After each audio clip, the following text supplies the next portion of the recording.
In more news of we're just going to try to piss off black people until they make a rise in the street, they have restored the page for Jackie Robinson. If you're not aware, the DOD absolutely removed the web page of Jackie Robinson off of the website, along with a bunch of other prominent figures. However, it was amazing to me to see that there were so many people that did not realize that Jackie Robinson was more than just a baseball player or someone who broke the barriers in baseball, but he was absolutely a true American hero. He absolutely served our country in the Army. He was a second lieutenant. He was, of course, he was court martialed because he refused to get to the back of an Army bus.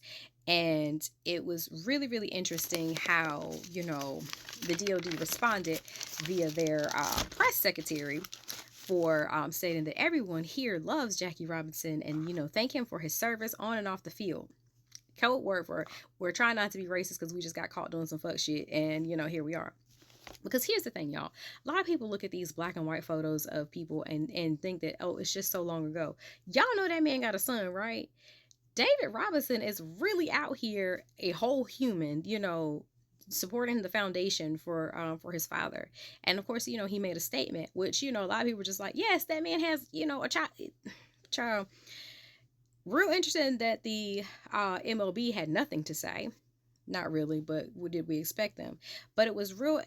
What really got me was the further quote from the press secretary that says, "We do not view or highlight them through the prism of immutable characteristics such as race, ethnicity, or sex." But that's the whole reason y'all moved them from the website.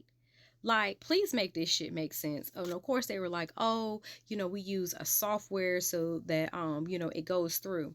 So if you use a software that is faulty, why didn't y'all not go back and check your work? Because that's concerning that y'all are the Department of Defense, because you would have to know, or don't you go back and check and make sure shit's done?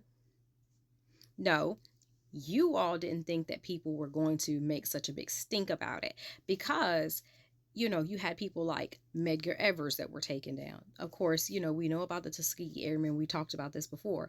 Ira Hayes, the Navajo Code Talkers.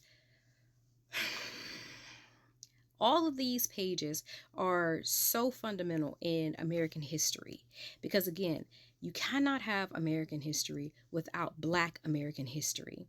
And it's the same reason he wasn't able to play in 1947 is the same reason that y'all took his shit off this damn website. And it's just like, put some respect on people's names, but stop thinking that all of us are not paying attention, because we're absolutely paying attention. And it's coming from both sides of the aisle that people are pissed off and they're expecting you to represent the country and fully. And of course, Henny Hegseth always making his comments about, there's no room for diversity, equity, and inclusion. Like, do y'all hear yourself? There's no room for diversity, equity, and inclusion, because we're not going to just use the acronym so that you can get out of humanizing the situation. There's no room for diversity, equity, inclusion. But there's room for mediocrity. I said what I said.